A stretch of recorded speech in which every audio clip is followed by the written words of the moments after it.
the disruption. Just apologies for that. As I said, we are recording today, so if you can keep yourselves on mute just to protect yourselves from any personal data or anything coming through in the background, because we will be sharing this with a future audience. So welcome to those people who are joining on at a later date as well.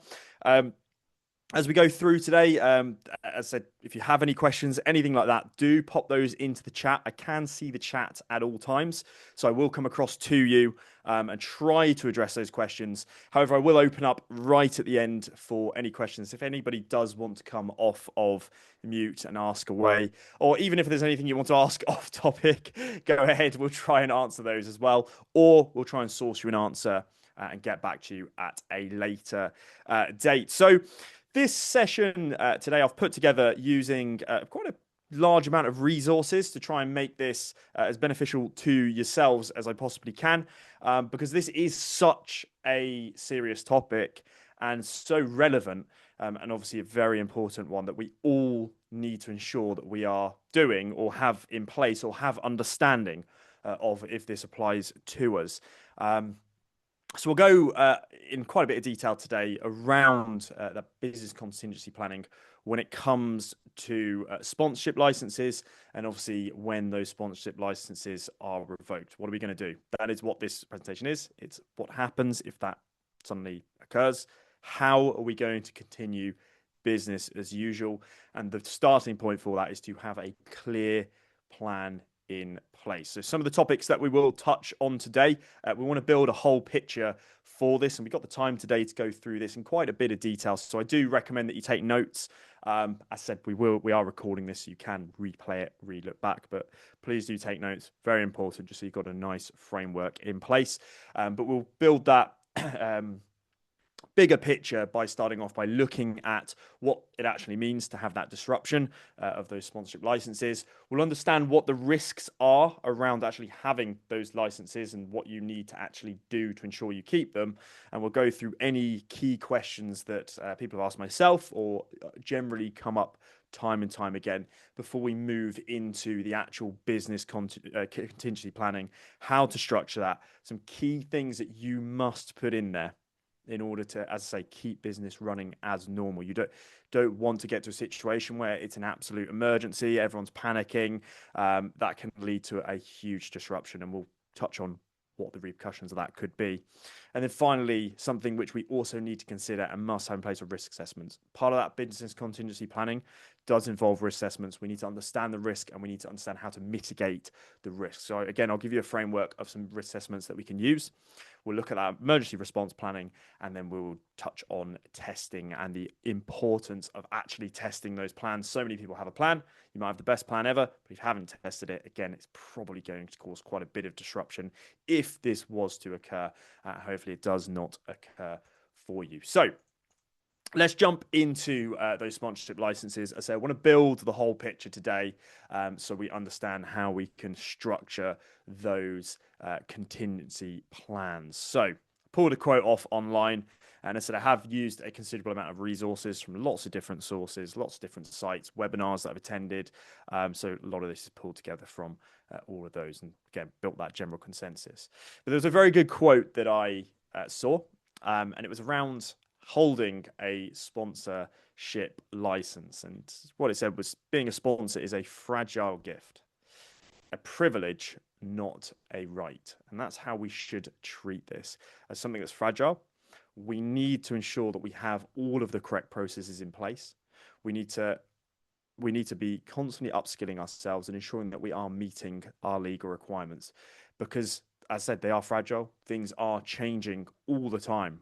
And just for relevance of this session, a lot of providers that I've spoken to and have come to my team, or I've heard questions raised on webinars around trying to keep up to date with the current requirements and legislation, because it does change constantly. We need to make sure that we understand this. We are following the right criteria, and that's why they see it as almost like this fragile gift. It's not just a one and done. It's not, you've got it, brilliant. It's not a privilege.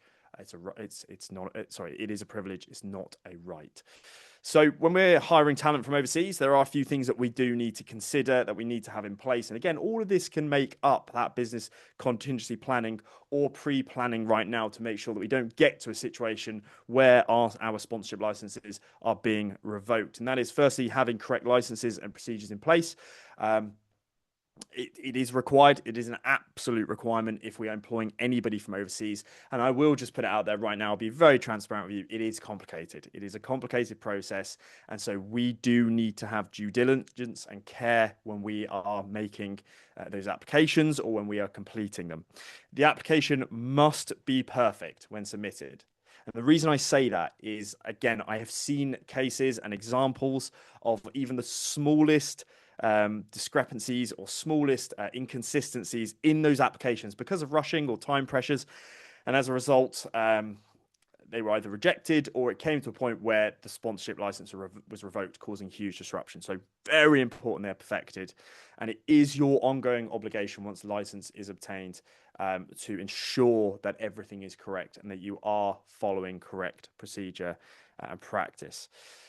That involves a process of record keeping. Make sure you are record keeping everything that you're doing and monitoring your employee's immigration status.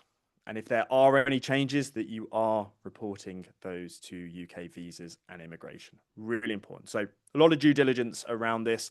Now, what I want to do is I want to understand the risk. As I say, we mentioned it almost like that fragile gift. We want to understand the risks that are in place if we are not following this correctly. Or if we aren't doing the due diligence that I've gone through.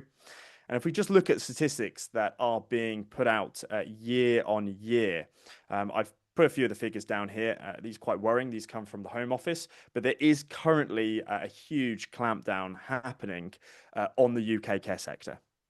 And that's just demonstrated in the numbers. They say it's under the microscope. If we look at 2022 to 2023, 261 providers had their licenses revoked. And the following year, 937, so almost tripled. And then the following year, over doubled. So 1,948 sponsor licenses were revoked. So just looking at the figures, there is a clampdown going on at the moment. The Home Office are really looking, especially at the UK care sector, as I say here, under a microscope. And it's absolutely essential that we have everything in place, or a contingency plan, I should say, should our license get revoked. And we'll go through what those risks are and we'll go through what the impact is today. So just breaking down the risks slightly more. So where license breaches are identified, the Home Office has two courses of action. So the first one is suspension. And the second one is revoking the license completely. So just really quickly touching on what both of these mean, and obviously which one is more likely to happen. And unfortunately, there is more. There are more studies now suggesting that they're more likely just to move straight to revoking those licenses. But suspension is basically if you are investigated by the Home Office, they pick something up, they may suspend the license. Basically, what will happen is you will be subject to an action plan. You need to pay a fee, which is payable within 10 days. So you do need to act quick. And then there is a maximum 3-month action plan, which will be imposed within this period where significant improvement must be made by yourself. So you need to demonstrate that. An action plan can either be passed and the sponsor license reinstated, or if you fail it, they will move to revoking the license completely. Now, again, you might go through that first process where it's suspended, and then you have to prove to the Home Office that you've made significant amendments there, you've taken accountability, and you are able to demonstrate that you have all of those security measures in place, and you have all of those that criteria met. However, if the breach is severe enough, the Home Office may completely bypass suspension and just move straight into revoking your license. And as I said, we have seen this more increasingly common now, and even the Home Office themselves are advising that this is what they are more likely to do, just jump straight to revoking those licenses. And the Home Office, as I say, they may bypass that. And what will happen in that process is that sponsored workers may continue working for 60 days from the date of the cancellation letter, or when their visa application comes to an end, and which might be less than 60 days, but that 60-day limit is the absolute maximum. And what will happen to the employees? They must secure a new sponsor or apply for a different visa route if they wish to remain in the UK lawfully. So really important that we understand just that repercussion there. Now, as we said, if this was to happen, if you were to have the license suspended or revoked, what does that mean? Imminently, what will happen immediately? Well, firstly, there'll be a recruitment freeze. Obviously, you will not be able to hire international staff. You no longer have a license to be able to do that. Obviously, that'll impact all of your sponsored staff. So anyone that you have hired from overseas will be impacted. Effectively, you can no longer retain those staff. You can only retain them for that set number of days, which we mentioned before, or until their visa expires. And there is also significant financial risk that comes with this. So not only operationally to the organization, but there are instances where you can face a fine, and that can be applied up to £60,000 per illegal worker. That does depend on the severity of the incident, obviously. And in those cases, you would be looking at seeking legal advice. Now, what happens then? If the license is revoked, can I hire more international staff? No, is the simple answer. The Home Office will impose what they call a cooling off period. Now, that is very misunderstood, the cooling off terms, and we will go through what I mean by that a bit later on. But effectively, you will not be able to reapply for at least 12 months. And again, depending on the severity, this can exceed 24 months where you cannot make that application. And it's not just a simple fix. It's not just you wait for that time period to end and you reapply. I will go through what you actually would need to do and what that means. And again, that is something that you do need to consider in your contingency plan if you are looking to regain that license further in the future. Now, this is one of the most disruptive actions that the Home Office can take against the UK business. And we will go through exactly why and the detriment that can have to an organization. So again, just pulling some quotes off as I go through here from various sources and again, different webinars that I've been on. I think this one summed up pretty well, which is whether your company sponsors a single overseas worker or an entire international team, the consequences of losing your license are immediate and can be commercially and reputationally dire. Now, why will they be commercially and reputationally dire? Well, revocation is a warning. Is not a warning, sorry. It is, and it's not a suspension if your license were revoked. So we're bypassing that suspension. We're just going straight to being revoked. What does that mean? So it's not suspended. It has been completely taken away. It is not a warning. That is a decision made by the Home Office, and it removes organizations' permission to sponsor migrant workers. So you cannot retain or sponsor your migrant employees anymore. That comes to an end. And again, there's that time period that is set in place. So again, very detrimental. And just looking at those timescales of when you potentially could reapply, it can be very devastating for a provider. Now, there were providers I was looking at as I was going through the cases when putting this together. Some organizations, larger organizations, were losing over 200 members of staff effectively in one go, and with that a huge amount of talent and skill set just because of one error that was made on their sponsorship license for one member of staff. It can be hugely detrimental, and when they tried to fight it, it took over 3 years for a decision to be made. So again, this is not something that is simple. It's not a quick fix. It has dire consequences, and that's why we must have those contingency plans in place. So as I said, most employees will be given 60 days to act.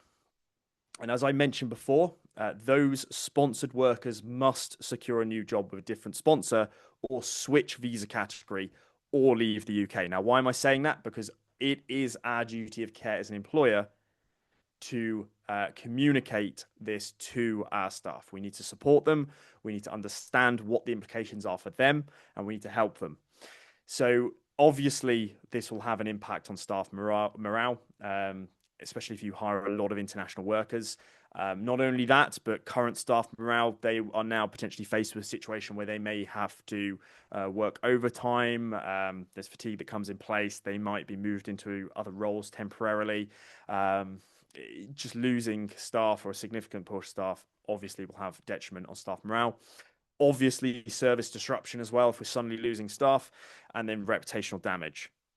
At the end of the day, it was ourselves who did not follow process, didn't do our due diligence, and that is why this has happened. So we need to take accountability and ensure that we uphold a reputation and fix that reputation, so to speak, or increase how we are viewed by anyone related to the business or outside.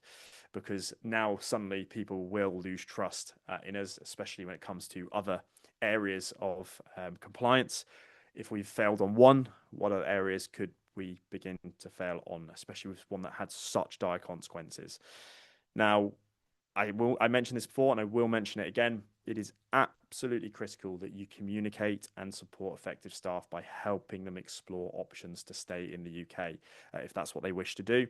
And again, this is something that needs to form part of your continuity plan, how you're handling the staff that are impacted. Again, that is a duty of care piece, and it is something that will be looked at, especially from an inspection standpoint. What are we including in that contingency plan? Now, what about appealing? I've spoken to several providers who have asked this same question. If this happened to me, can I appeal the decision? I will just tread very carefully here and just put a warning out that it is very difficult. The Home Office does not offer a statutory right to appeal against sponsor license when it's revoked. However, you can explore legal routes to challenge the outcome, and it can be very expensive and it can take a considerable amount of time. As I mentioned before, with that larger provider that lost over 200 members of staff, it took over 3 years before the decision was,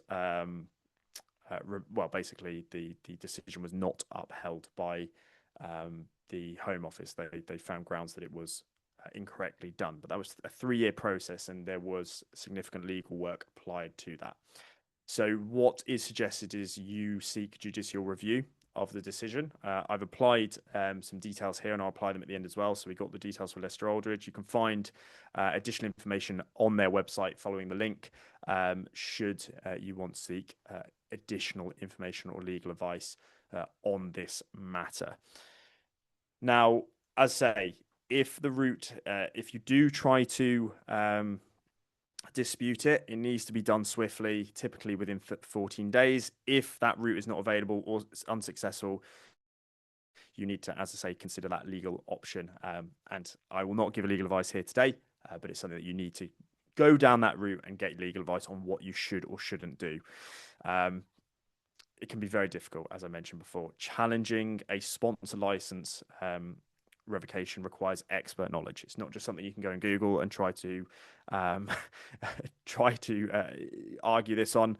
It does require that expert knowledge of immigration law, does require a clear strategy, and it's therefore absolutely crucial to get the instruction of an experienced business immigration law solicitor to advise and represent you. So take advice early, act quickly, and as I mentioned before, courts are often reluctant to overturn Home Office decisions. So even if you do go down that route and try to fight it, it's unlikely to come out with an outcome, or if not, for many years following.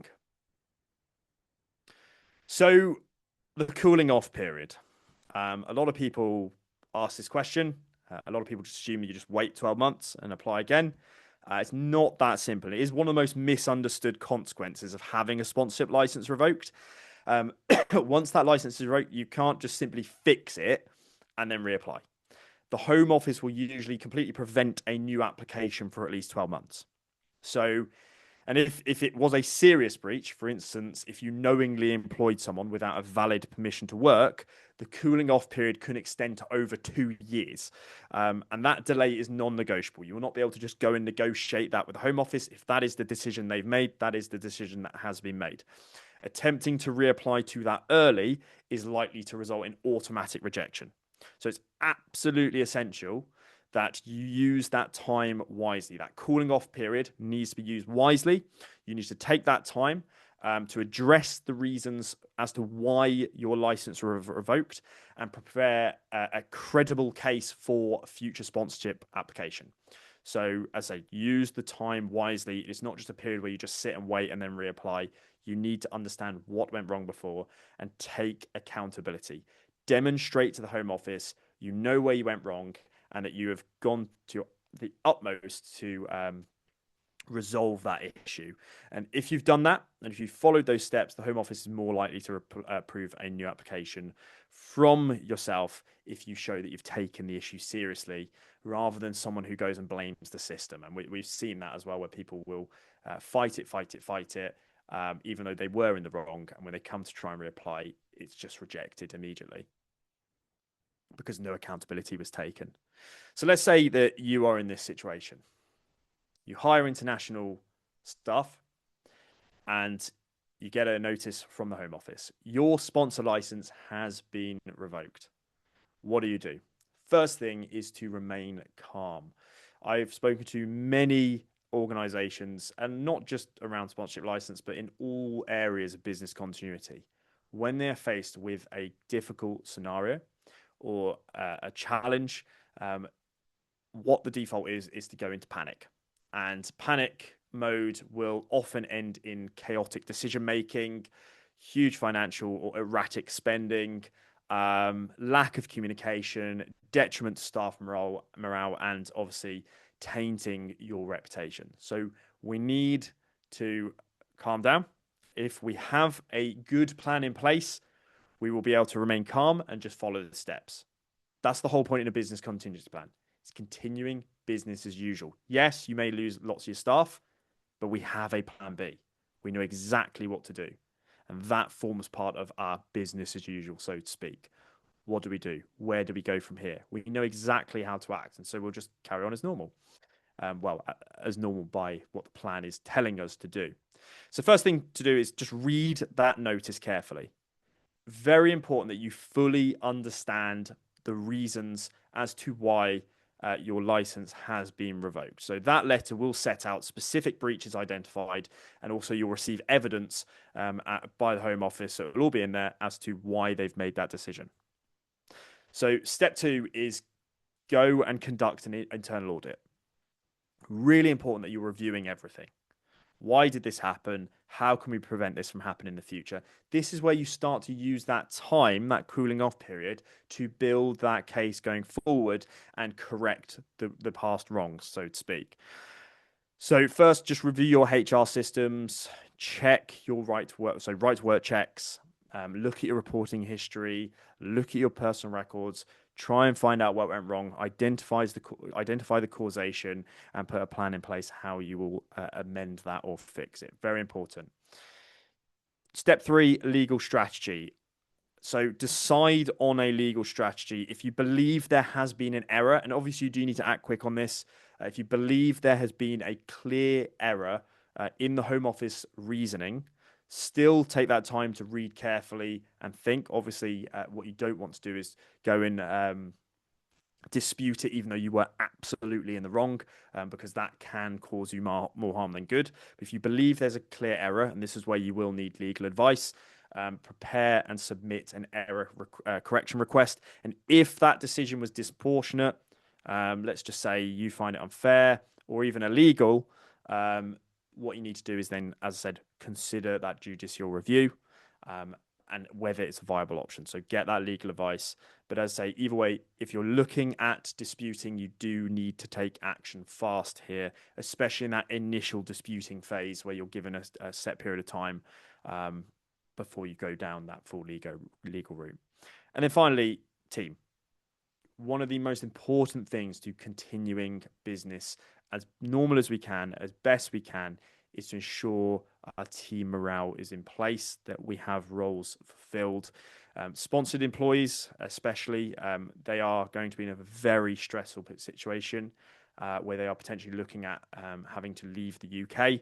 Not only have they lost their job, not only might they lose the UK, leave the UK, sorry, but we need to consider this, and we need to have that duty of care over them as it was an error that we made in the first place that will impact potentially a significant portion of the team. So we need to keep them informed on the situation, support them, ensure they understand all of their options. And that might include signposting them off to sponsor to certain networks, or providing reference letters for them to support them in getting a new job, or explaining alternative visa categories that they can apply for if they do wish to stay in the UK. So really important that we are supporting our team. Don't just leave them and just start firefighting. We need to support those members who have been impacted. So that's just framing that sponsorship licenses, obviously the risks involved, what is required of us. Now we're going to move into the actual contingency planning and how we can start to build a plan, because this is a very real threat. And as I showed at the statistics at the start, the UK care is coming under much more pressure, and as I said, using the word under a microscope when it comes to sponsor licenses. And I gave the example before where a provider did actually have their license revoked just because they got somebody's salary on the form out by pennies. So it really is down to a granular level. We need to ensure that everything is perfect, even job description, job role, everything, to avoid this from happening. But if it does happen, we need to have that plan in place. So let's start looking through how to build a contingency plan and what we need to put into that contingency plan for a scenario if those licenses were to be revoked.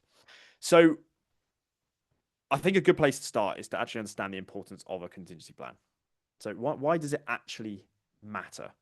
So I've had some people, well, I'd say one person provider who raised the query of, well, I'm a care provider and I deal with very vulnerable people. So it's a care home. I deal with vulnerable residents. So it's actually the Home Office's duty of care to ensure my service continues. That is not the case. This is a legal matter. Revocation can happen immediately and without warning. Resident safety, staffing shortages, and sector pressures do not stop enforcement. They will not consider this. They won't see that you are effectively illegally employing somebody and just say, well, because you have vulnerable people in your care, we won't do it. That's not going to impact this decision at all. It is your responsibility, and that is the viewpoint that the Home Office take. You should have had this all sorted in the first place. You are the one that applied for the license, so you need to have done it correctly, and it was your duty to ensure that you are hiring people legally. You will have to deal with the repercussion. So that's the viewpoint. You're not going to get that pushback of, well, I deal with vulnerable people, so help me. It's not the case. Contingency planning is the only mechanism that you will have to protect your continuity of care. So that's going to be your fallback, that plan, nothing else. What are you going to do? And you will have to act, because even if you go down that legal route I mentioned before, it could take years to overturn the decision and be very costly. Those continuity plans also protect workforce instability. As I mentioned previously, providers can lose a large percentage of their workforce at once. In the case I gave, over 200 members of staff, they lost. And it took 3 years to overturn that decision. And by that point, obviously, they would have gone through full contingency. They would have had everything else in place. Now, staff may leave earlier to secure alternative sponsorship. So yes, they do have that 60-day window, or when their visa expires. However, they may get this notice and leave imminently. So you don't rely on that 60 days to get everything sorted. They literally may leave immediately if they secure alternative sponsorship. So you need to be aware of that and the detriment that can have on staffing levels. Obviously, if you lose a lot of talented staff, you're going to have knowledge loss, rota instability, obviously moral collapse as well. And without that contingency, staffing cannot be maintained. It's probably going to be in that fight or flight, trying to firefight. erratic decision making. So sticking to a plan will ensure you have considered everything and you know exactly what to do. So contingency will ensure that you have staffing in place, whether that be bank staff, whether it be redeployment, and it will also ensure that you have safe recruitment. Another very important one here. People will often, again, panic. They will redeploy workers. They will put them in roles where they do not have the full skill set, or they will bring people in without doing correct checks. And this can have even more detriment on the organization. And that's because CQC requirements do not pause.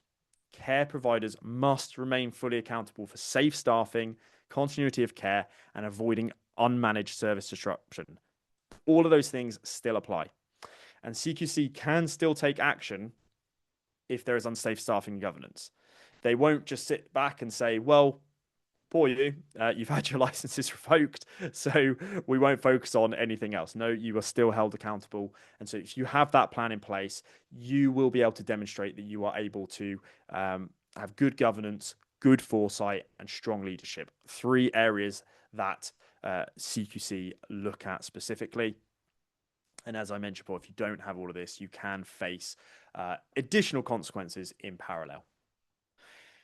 So I mentioned earlier about what often happens in these situations is people go into panic mode. They will just try and hire staff from anywhere. They'll try and pump money into certain areas. That can be very erratic. Is it financially viable? Are you just reactive decision making? Those 3 areas are probably likely to occur if you don't have a plan in place, because you're going to be reacting out of panic. So as I said, emergency agency costs, breach of commissioning or local authority contracts, long-term reputational harm. Those costs you're probably going to see increasing sharply within the first few days, weeks of this happening. So again, we need to account for all of that. We need to ensure that we have covered all of this off and we know exactly what we are doing. And then I've mentioned this also, you have a duty of care to your affected international staff.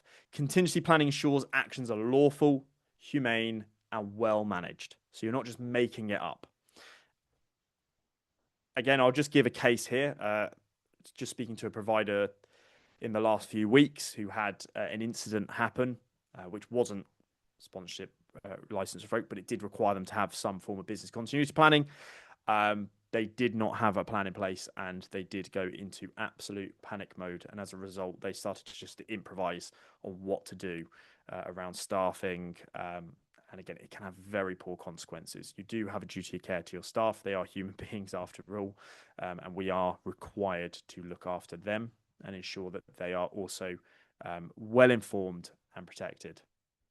Poor handling can increase risk of whistleblowing, legal claims, reputational damage.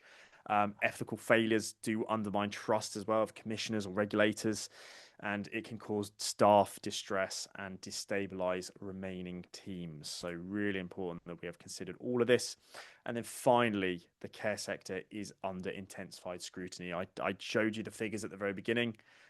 It's more than doubled in the past year for care providers losing their licenses, and a contingency plan is now a core governance requirement. It's not just a nice to have. We need to ensure that we have it, and we need to ensure that we know how it works and we know what to do. And we need to demonstrate that we are testing these plans. It's no longer a rare or remote risk. I showed you the stats. It's a very real risk. And providers who are reliant on international staff are considered high risk. And regulators will expect to see evidence of risk planning. So what do we need to include in that plan? So just some things which we absolutely must put in place. And this will help you build a framework for that plan. Now, obviously, I will not go through a full detailed plan today because it will depend on your organization and size and how many staff you employ. You are the one who will build all of this out. I will give you a framework today of which you can include within that plan. And then obviously some risk assessment frameworks that you can apply as part of that continuity planning. So safe staffing and continuity of care, absolutely essential. So you need to ensure that you are continuing business as normal from a care standpoint. How are you going to ensure that's happening? Safe staffing, ensure that the staff have the skill set and knowledge and obviously are not overworked or fatigued or there's too much pressure applied to them, or too much sickness, or too much staff disruption. So we need those safe staffing levels to continue care. How are we going to fulfill regulatory compliance? So all other areas of compliance, as I mentioned before, it does not just cease because one issue is happening. You still need to continue as normal. And then finally, protection of anyone related to the organization, whether it be a client, a resident, staff, the organization itself. How are you going to protect these people? And how are you going to support them? So, first thing that we need to consider is the immediate action in that plan. Now, experts will give various timescales that you can include here, so ranging from 24 to 72 hours, almost this golden window of opportunity, so to speak, which is the window in which you need to make some decisive action points and implement them. So, what are you looking to do? And I've given the example, first 24 hours. What do you need to do? So let's look at a governance and leadership standpoint. It's a good idea to have an emergency response in place from decision makers. Now, I've titled this as an emergency response group. So it might be a group of selected individuals in senior positions who will make decisions and who will understand the full contingency plan and their role in how they need to act. And so within that first 24 hours, it is important that you are assembling that response group. Now, as a very small provider, it might just be yourself, but that will be that you are reviewing your continuity plan and you know what decisions you are going to take. But that is the first point. Now, document all decisions and document all actions taken. This will all support your case going forward when you may be looking to reapply in the future as to what you did and how you handled this situation. It is also good from a legal standpoint as well and from a regulatory standpoint. So document everything and all the actions you're going to take so you can ensure that you're following that plan correctly. The next piece is communication. So you've assembled a group, you've reviewed what you're going to do, you know who's going to do what. It is now important that you provide clear, factual communication to the affected sponsored staff. Really important. That is your duty of care. They are the ones who are going to be directly impacted by this. And so you need to support them. They need factual information, but this is not a place for you to provide legal advice. I will just make that clear. Factual information, but don't start legally advising them those alternative routes that you will have to seek or support people with, provide them the resources to go to. But you need to tell them what it means for them, what's likely going to happen, how long they have, what they need to go and do, whether it be look for a new job or explore a different visa route. But that's what you must do immediately. So explain what it means, what are the next steps, signpost to independent immigration advice. And then it's very important to conduct a staff risk assessment. So obviously, continuity of care, continuity of business involves staff keeping the business running. So we need to understand in that plan the number of sponsored workers affected. So how many staff are we potentially going to lose?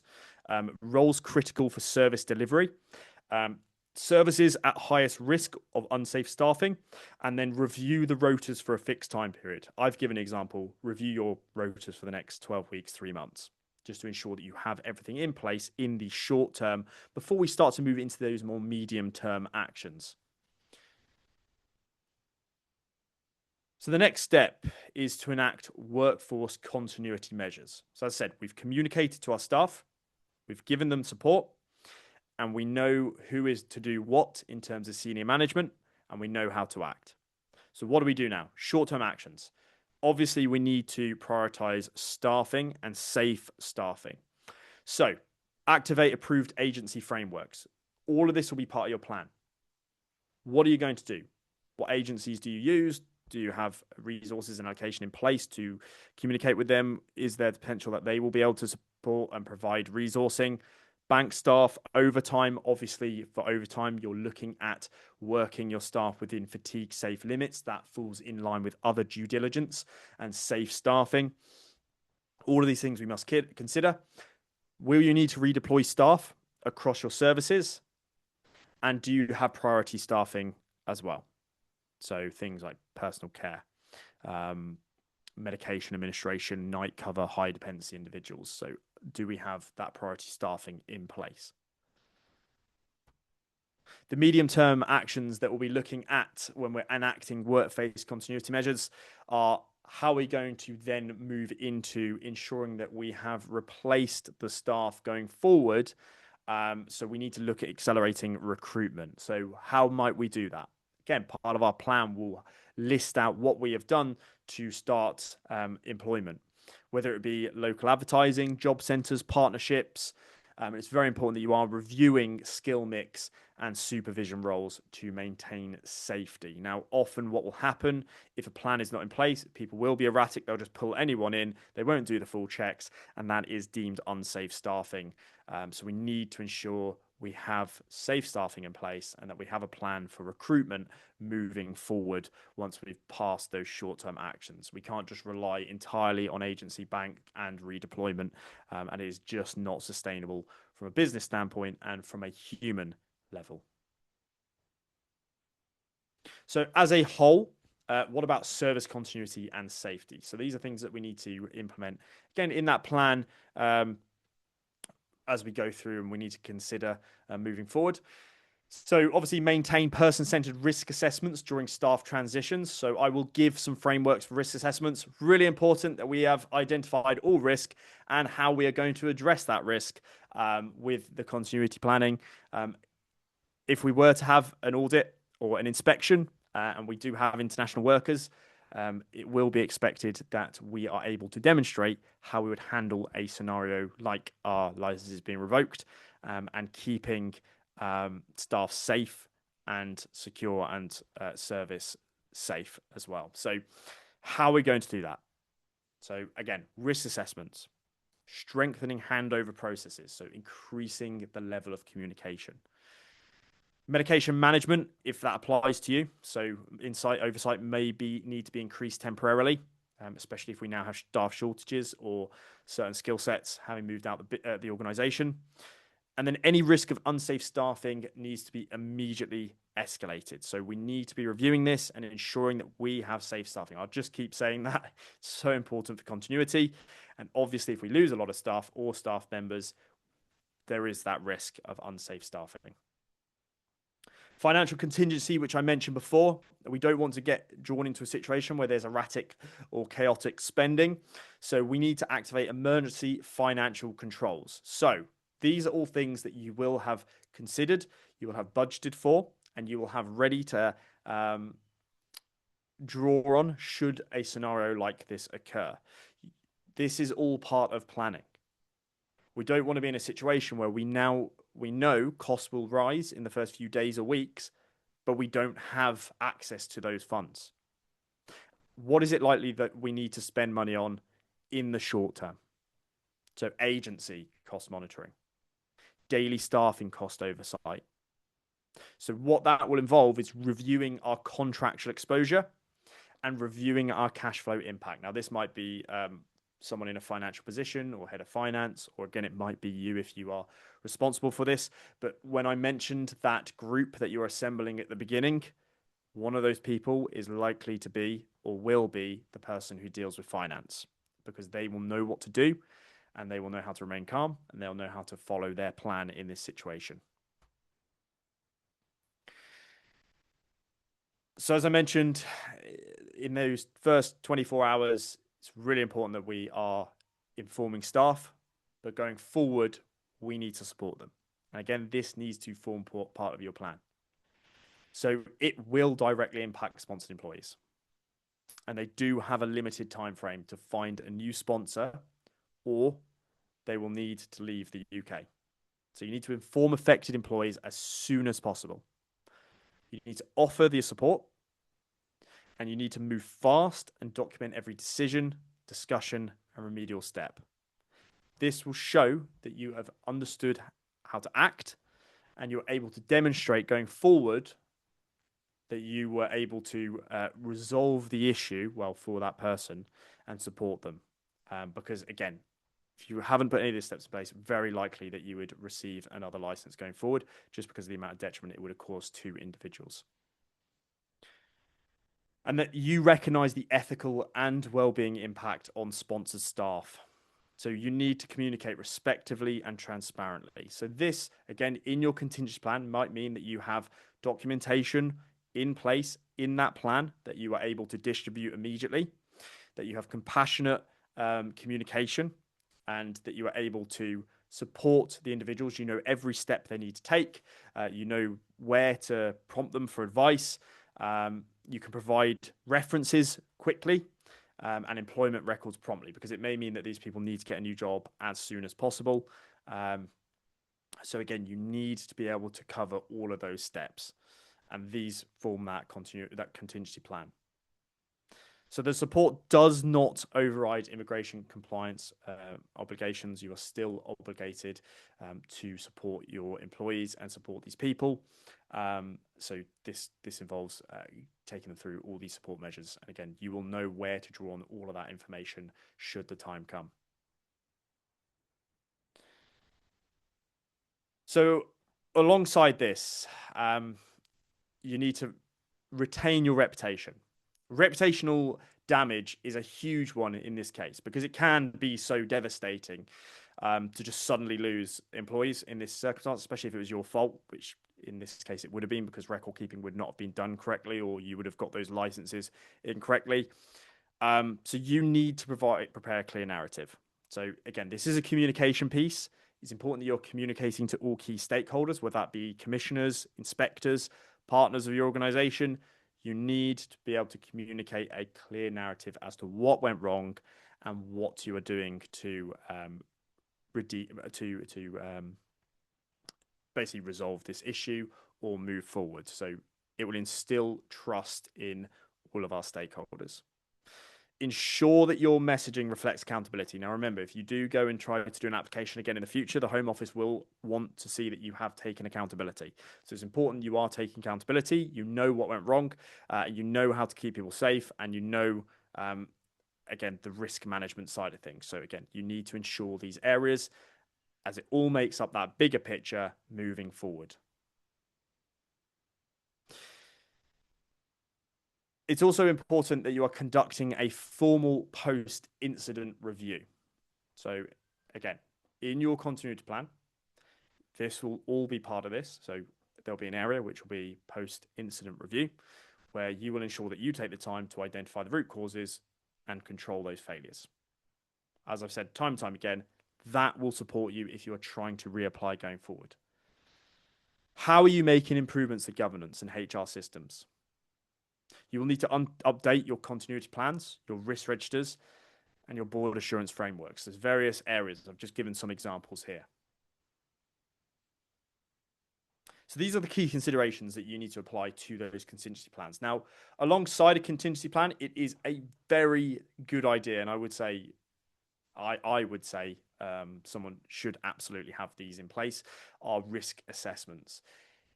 We need to understand the risk to our organization and everyone involved in our organization as to, again, those risks if our license is revoked. And the only way we can do that is by identifying risks with a risk assessment. So what I've done is I have drawn on a number of different resources that have brought together different risk assessments that you can apply in these scenarios. And these are just some that you should consider, and also include those as part of your contingency plan framework. So important that we have impact analysis. So a few examples in here are sponsorship license risk assessments, ability to recruit new staff, stability of existing sponsored workers, service delivery and safe staffing levels, obviously increased agency reliance, reputational risk. And then we need to also consider time horizons as well, and the risks these could impose, so whether that days, weeks, or months. But we'll touch on each of these in a bit more detail right now.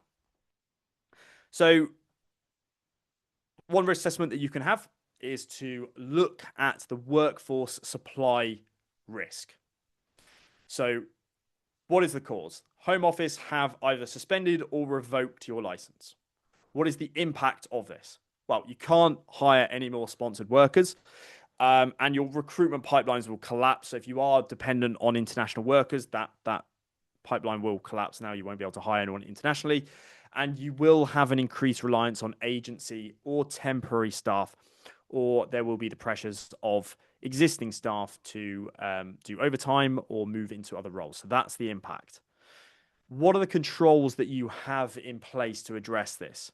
So the workforce dependency is mapped out. So who has what skills, who is able to cover what. Again, you've mapped out everything. Do you have a mixed recruitment model? Some organizations rely very heavily on international employment, but you also need that backup and that control in place to have a mixed recruitment model. So hiring domestic staff, domestic workers, to ensure that you have fulfilled those skill gaps. You are now not going to be able to hire international employees for at least 12 months, or depending on the severity, it could be much longer.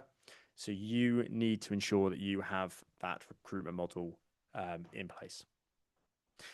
Further mitigation that may be required. So reduce single role dependency, identify critical roles and succession options, and review recruitment strategy. And in this case, we've said annually, but it is something that you should be reviewing because, again, if you are very reliant on international employment and this is suddenly revoked, you are now going to have to change your recruitment strategy. So an additional assessment that you can apply is the workforce stability risk on existing sponsored staff. So what is the cause here? So obviously, having your license revoked will create uncertainty for sponsored employees regarding visa status. You will be in a situation now where all sponsored workers will not be able to retain their role. And what is the impact of this? Well, anxiety, reduced morale, potential workforce attrition, increased sickness or absence among remaining staff. So we're going to have a big staff disruption here.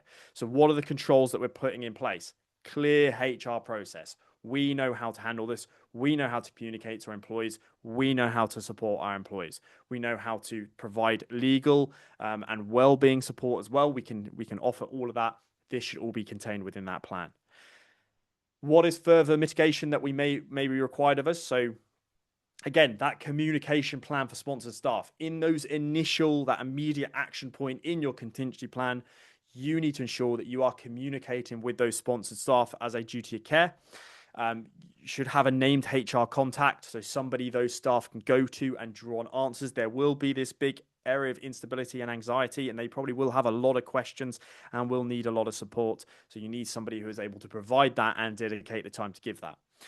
Obviously, leadership briefings need to be in place to ensure consistent messaging. This is all around communication and maintaining that stability and well-being.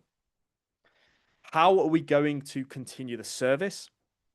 How are we going to continue our service? So what is the cause here? Again, we've lost our sponsored workforce, and this will impact our rotas and our service coverage. We now have staff shortages and potentially large staff shortages. So what is the impact here? Safe staffing. We now could be in a situation where there is unsafe staffing, especially when we're caring for other people. And there is the potential service reduction or suspension. And obviously, there is an increased safeguarding risk when we look at care and also around employees themselves. What are the controls? A continuity plan, a contingency plan. We need to have that plan in place so we know how to act. We need to know how to draw on emergency staffing and ensure that it's not erratic or chaotic. And we need to ensure that we have our financial measures in place. What would be further mitigation in this scenario? Identify the services most dependent on our sponsored staff. So obviously, we need to know who is going to be impacted, which services are going to be impacted, and then we need to ensure that this is covered. Pre-approved emergency staffing measures and scenario testing for worst case impact. And we'll get on to scenario testing in a moment and how you can conduct that all through the year. It doesn't just have to happen when a situation like this occurs. Obviously, we are now at the risk of regulatory and reputational risk. So again, this could lead to wider scrutiny, and there could be the perception of poor governance from stakeholders or inspectors. and that can have further implications. As we mentioned, we still do have to comply with our CQC obligations and industry requirements. So what's the impact? Reduced commissioner confidence, increased likelihood of CQC scrutiny, reputational harm. How are we controlling this? We have good governance in place. We have good governance reporting structures, and we have good planning. We are registered. We have a risk register monitoring. We have done these risk assessments. We are able to demonstrate how we are going to mitigate risk. There should be board level oversight on sponsorship compliance, or obviously leadership oversight. We need to evidence that we have contingency planning in place. So say CQC, we are able to evidence this, we're able to demonstrate this, and we're able to show that we know how to operate it, and that we have clear audit trails of decisions and actions made, so we are following that plan. Financial risk is a big one when these occur, and so obviously that will make up a risk assessment in itself. And again, this is where you would bring in somebody who deals with the finance side of things, and they should understand this part of the contingency plan, and they should understand how to mitigate those financial risks. So cause emergency staffing measures and agency reliance. So we now need to bring in emergency staffing. What is the impact? Obviously, cost. We are going to see those costs raise in the first few days and weeks of this happening. That will cause some financial instability if we don't have that plan in place. So we need to ensure that's sustainable, and the impact on long-term planning. It's all about the short term now, having those staff in place, and obviously that's going to impact long-term decision-making. So how are we controlling all of this? You should have a financial strategy. You should have funds you are able to pull on in an emergency scenario. So that will all fall down to budget monitoring. You will have approval thresholds.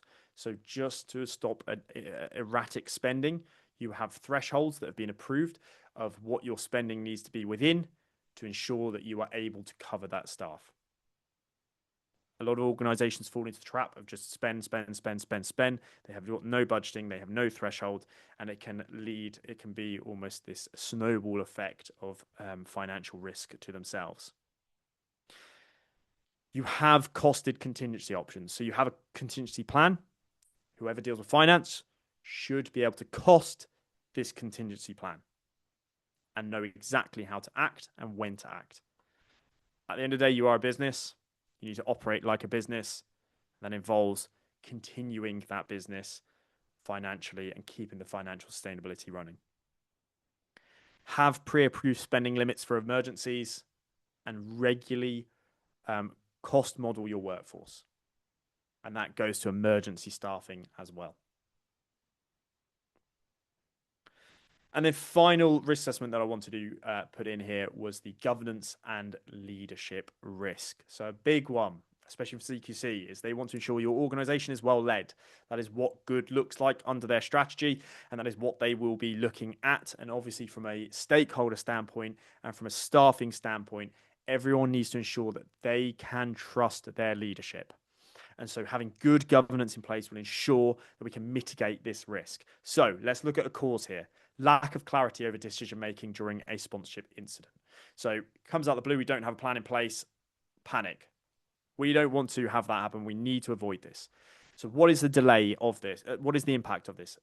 A delayed response, inconsistent messaging, and no audit trail. How are we controlling this? Senior leadership structure. Do our leadership or certain roles we have selected understand what they need to do and how to do it? And that's the importance of those first 24 hours assembling a group to establish roles and everyone knows what they are to do. Having that continuity framework in place will ensure this. It's important that we have named people who are, or someone named who is responsible for sponsorship contingency. So someone may take the ownership of this scenario. It may be an employee who is skilled in this area, who understands contingency planning. Very important that we have a named officer for this who is able to communicate with staff and support them on this. Maybe someone, large organizations, HR position, or for smaller organizations, a management position to be able to support with this. Clear escalation flowchart and tabletop exercises for leadership. And you should be doing simulation and scenario planning as a leadership team or as a team should this scenario occur. So what do I mean by that? So one thing that will be you will need to demonstrate, especially if you have an inspection and the criteria of contingency planning comes up, is that your plan actually works. So it's very important that your contingency planning it works, you're able to demonstrate that it works, and you know what to do. As I said at the beginning of this session, I have spoken to, and you wouldn't believe how many organizations have a fantastic contingency plan in place, but when I actually start asking questions about it or picking it apart, they don't know the answers. There was one where we had a continuity plan around cyber breaches. So if there was a cyber attack, and I literally ran a simulation with a provider where I tried to get them to access an alternative system and it didn't work. They'd never tested it. So their contingency plan did not work. And what will happen if it doesn't work? Panic. Everything that we're trying to avoid. So we need to make sure that we are testing those contingency plans. How can we do that? So I'll go through now. I'll give some examples of how we can test this and what we can do. So first one I mentioned were tabletop scenario exercises. So you will determine how often these are required, but it might be that your group that you pull together in that first 24 hours, you will simulate a scenario periodically, every month, 3 months, half yearly, annually. It's up to you where the need is required. But what this is, it is a structured discussion-based simulation. So an example, what will happen is you will have a list of scenarios. You'll pull one out as a group, and I'll give you an example here. Your organization receives formal notice that its sponsorship license has been revoked with immediate effect. And you're going to effectively lose 35% of your staff because they are sponsored workers. So what do you do? And in that role, you will have your contingency plan, and each person will know their role and will know what to do. So what do you need to test? Can the emergency response group be convened within 24 hours? Or if it's just yourself manages all of that, are you able to understand what you need to do? Do you know how to access your contingency plans, those risk assessments? Do you know to have the communication in place for your staff? Do you have the advice, the additional support? Are you able to audit everything? So again, this is the contingency plan. Does everybody understand their role? Are communication routes clear and realistic? Are care critical risks identified quickly? And who should be involved? So whether it's a responsible individual that I mentioned a moment ago, director, registered manager, HR, finance, again, who are you involving in this group? And does everybody know their role? And so you will test that and you'll ensure that you are able to pull on that knowledge, that it's all relevant and that it's up to date. Remember, industry standards change constantly. So should our business contingency plan in line with this. Another test that we should be doing in order to simulate these scenarios is a staffing stress test. So again, periodically, we have a practical test of whether safe staffing can be maintained if we were to remove our sponsored workers from the rotas. So literally, get your rota, so take a future rota, maybe 2 to 4 weeks ahead, remove all sponsored staff off of that rota hypothetically, and then ask some questions. And I've put those questions here. Can minimum staffing still be met? Which shifts fail? And which services would be unsafe? So what are you actually testing here? What are the dependency on those sponsored roles? Are you able to pull in bank staff, have staff do overtime, redeployment, agency? And what is the supervisory category capacity across those shifts or on those rotas? So again, something you should be testing. A hypothetical test, one that you should check time to time. Because if this happened, this will be very real. And again, you need to know how to act. Another one combined with staffing are the agency and bank activation tests. So basically just a controlled test of whether contingency staffing arrangements actually work. We may have those contracts in place. We may have those agreements or those frameworks. can we actually pull on that staffing should the time come? So how can we test this? So confirm agency frameworks are live and current. Request availability estimates. So you don't actually have to book these people in. It's just estimates. Obviously, contact those agencies and just inquire, what would the availability estimates be? So you can add all of that into a contingency plan so you know the realistic timescales around covering staff. Test escalation routes for emergency cover as well. So what are you going to do to get emergency cover should you need it? And what is the speed of response? What is the cost? And out of our contact processes as well. So again, you need to ensure that you have all of that in place. And this is all hypothetical. You're not actually going to go and start pulling staff in and then just saying, go home now. It's still hypothetical. But you need to make those inquiries with your existing frameworks just to ensure that you understand how quickly you're able to get that cover. Another one is doing a drill on your financial impact. So again, I mentioned before, financial detriment can be a big one in these scenarios. So a short stress test on affordability and sustainability. If you have a good financial plan in place, if you have good financial controls, you will have budgeting for this. You will be able to draw on those resources should it happen. Again, this will involve bringing in the person responsible for finance. And you need to look at things like increased agency costs for a period of time before you're able to stabilize employment and bring in employment at a medium-term offering. What is the impact on your immediate cash flow? And trigger points for escalation and service reconfiguration.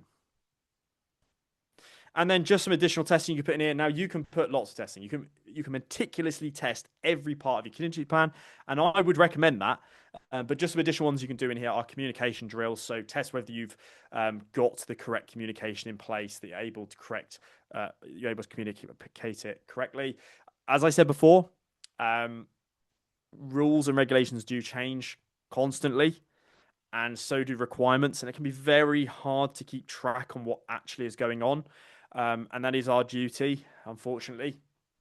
So we need to make sure that what we are communicating to staff is still correct, because those timeframes can change in line with UK regulation. And then it's a good idea to walk through what you would do in those first 24 to 72 hours. So a frontline focus test, what happens immediately in practice. So again, if the scenario occurs, you would remain calm because you know exactly what to do in those first few days. So, as I say, part of that contingency plan should involve what you were to do if you wanted to reapply for a sponsor license. Now, as I say, reapplying is complex and it is highly scrutinized.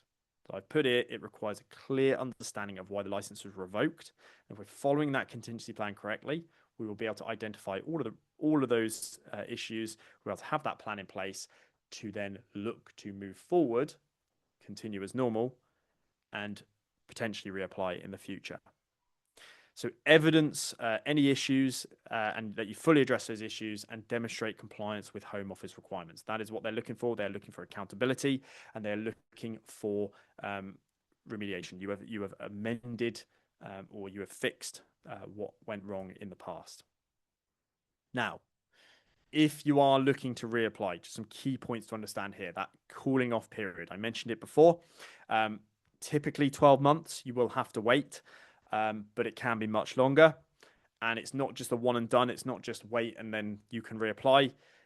There is a level of accountability that has to go with that. Otherwise, it's very likely it will just get rejected again. Even if you've waited that full 12 months, you have to demonstrate accountability, what went wrong and how you fixed it and how it will not happen again in the future. So, as I said, that is a strategic recovery, not a retry. This is an expectation from the Home Office here. So really important that you're following those steps correctly and that you're showing service improvement and long-term safeguards. So again, what does this involve? As part of that reapplication process, you need to review past failures, have a full audit of reasons for why it's revoked and how you've corrected those actions. So again, this is why audit trailing and documenting everything is very important. You don't want to get to a point where you're now going to reapply and you never documented anything, because It's all going to be made up and you'll probably get rejected again. Preparation period. So strengthen your HR processes, strengthen your documentation, strengthen your governance. This should never have happened in the first place if things have been done correctly and meticulously. I mentioned before that this is a very real threat. And there are many, many, many cases. I mean, as I mentioned before, last year, 1,900 and I believe 48. Don't quote me on that. Check back on the slides or the recording. But over 1,900 providers had their licenses revoked. And that was more than double the year previous. So, and they can be on things that are very, very, what you would consider small, down to someone's pay not matching what was documented by even a few pennies. So it is that level of detail that we must be considering when submitting our applications or ensuring all documentation is up to date. Really important. I've gone through the devastation this can have just because of a very small, just missing something very small. So once we submitted an application via the Home Office portal with full fees, we need to then await our decision. And again, that can take several months depending on the complexity. So you've got that year cooling off and it can take several months after that. So we need to account for that entire time period in our staffing frameworks that we have in place. So you will be required to have an ongoing review as well. And what that means is developing a structured training plan for all HR staff. This will fall into contingency planning as well, just to demonstrate that you're able to train staff and they will have knowledge on what to do. But you need to develop a structured training plan for HR staff and managers involved in any sponsorship process. You need to ensure there is initial training and regular training as regulations change. I say regulations do unfortunately change all the time, and we need to stay informed from that. So it's good to take part in webinars to stay informed about sponsorship changes, around laws and compliance expectations. It's good to seek legal advice on this as well, or subscribe to newsletters. We need to have that ongoing review of obligations. I cannot stress this enough, and it's something that comes up time and time again. People will just read a regulation and they won't revisit it, and before they know it, it's changed. They're picked up on something and their licenses are revoked. So how often are you doing this? Quarterly review is a good idea on all sponsor-related activities. And then the final takeaway here is that preparation reduces risk and panic. Continuity planning will protect the organization, the people, the finances, and governance matters most under pressure. So as I say, so many times when speaking to providers and seeing real world scenarios happening, the first thing to happen is panic because there is no governance and no clear plan. We need to eliminate the erratic response, that fight or flight, and instead we need to remain calm and see it as business as usual, because we have that plan B in place.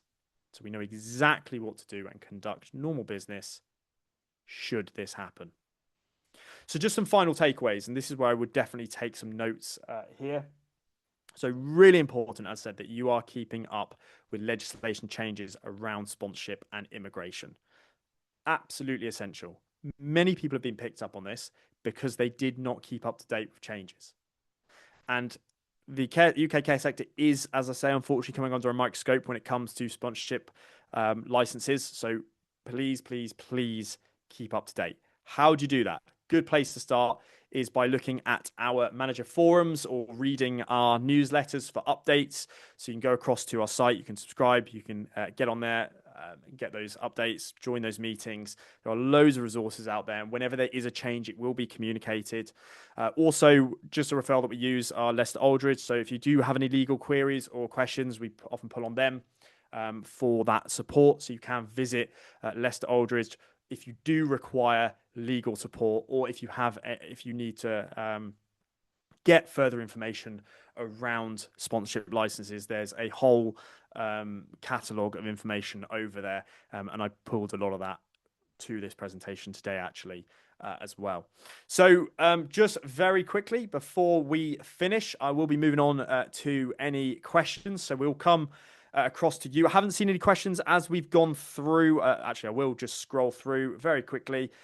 Just to mention, if anyone did join late, we are recording this, so you can re-review this as a recording, and I'm sure we can get the slides out to you should you need them. But also, if you do have a question that you wish to come off microphone and ask, please go ahead, ask that question now. I'll try my best to answer it. I will just say I won't give any legal advice right now. If you do need legal advice, go across to Leicester Aldridge, their site. You'll be able to receive a lot of information over there. The other thing is, if you don't want to come off microphone, pop a question in the chat and I will address it for you. So that's everything that I want to say today. So thank you so much for coming along, and I'll open up for questions now. And I will just say I will stop the recording just in case anybody wants to ask something they don't want recorded.